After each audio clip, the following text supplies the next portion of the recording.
Street photography can be difficult. It's a skill which requires discipline, practice, and repetition in order to improve. So I've been shooting for roughly 5 years at this point, and after years of trial and error and making those mistakes myself, in this video I'm going to share those common mistakes which I made in the past so you can avoid making them the next time you go out to shoot. As always, you can continue to support this channel by hitting that thumbs up button, and if you haven't already, please consider subscribing.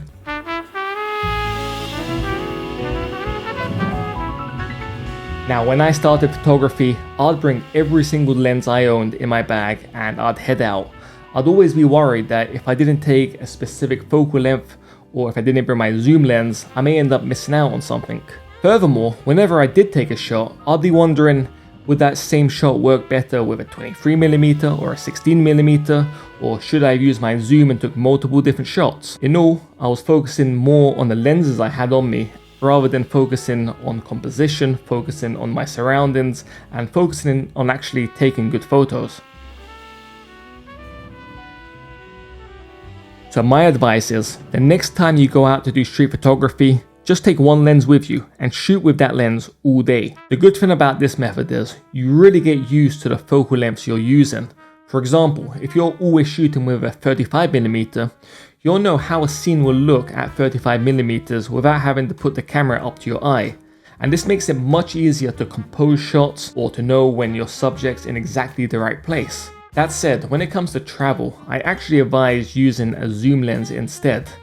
Now the likelihood is, when you're traveling, you're not going to return to that same spot over and over again. So you may only be in that location for one day. And if you're only there for one day, you may end up missing shots because you only have one prime on you.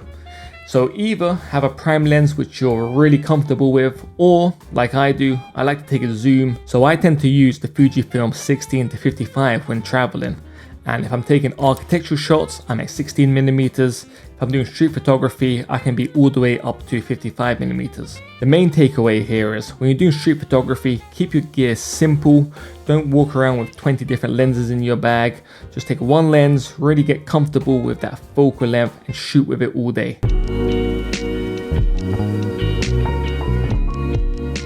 So next up, don't head in to do street photography in large groups. If you're serious about street photography, you have to be prepared to head in and shoot alone. In my experience when shooting with other people, one way or another, my focus is split between talking to the person I'm shooting with and actually focusing on taking photos. Now don't get me wrong, I love shooting with other people. There's actually a lot to learn from shooting with other people. But for the most part, you should be doing most of your street photography alone. Also, it gets pretty difficult to capture people if you're there with 5-6 other photographers, and secondly, you'll probably end up capturing the same shots. But yeah, I'm not saying don't shoot with other people. As I said, there's a lot to learn from shooting with other people. It is enjoyable too, but do be prepared to shoot alone and make sure you make a habit of going out to do street photography on your own. Street photography is storytelling. It's about capturing the story of that day, capturing the story of the street, or capturing an emotion. It's not about capturing an individual photo which is going to do well on social media. The aim here is to tell a story with the photos you're taking. The most impactful street photos are the ones which tell a story or convey emotion. So the next time you go out to shoot, rather than focusing on taking that one shot which is going to do well on Instagram, instead focus on capturing the story of that day.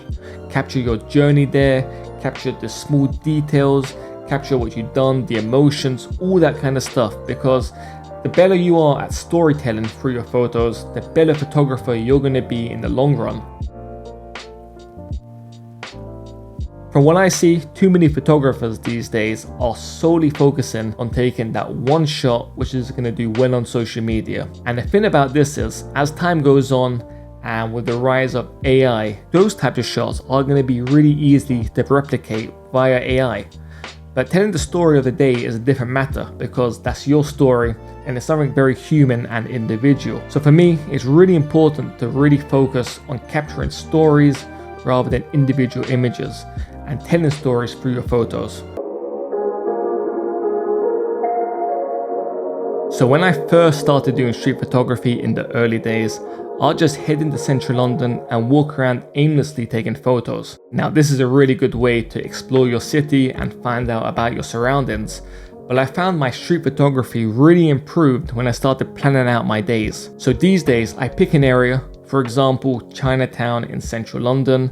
I head there and I spend the entire day and night shooting that location. This way I get a much deeper understanding of the area I'm shooting in.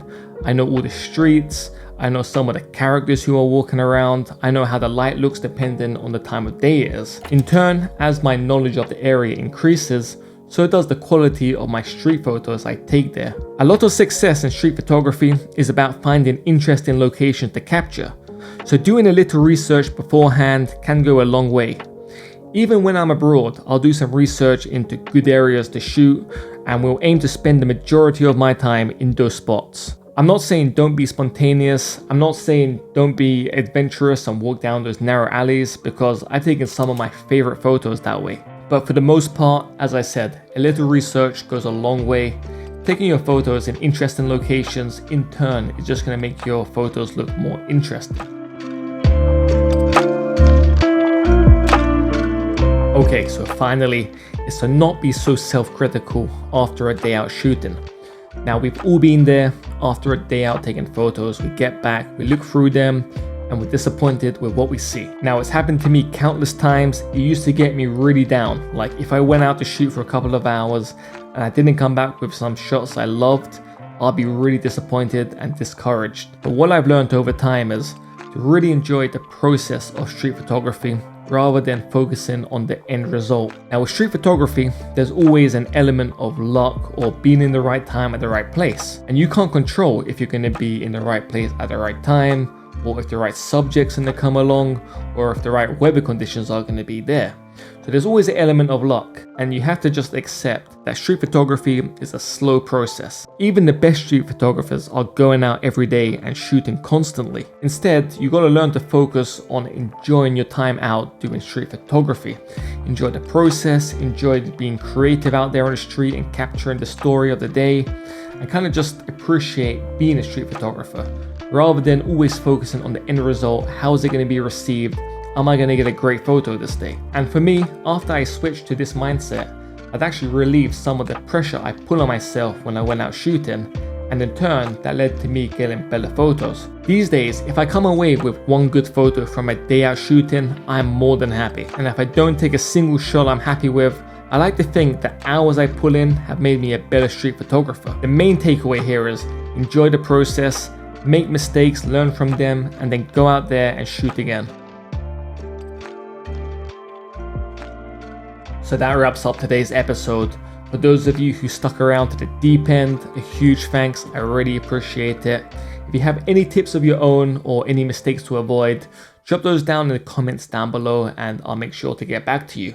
Big thanks for watching, and I'll catch you in the next one.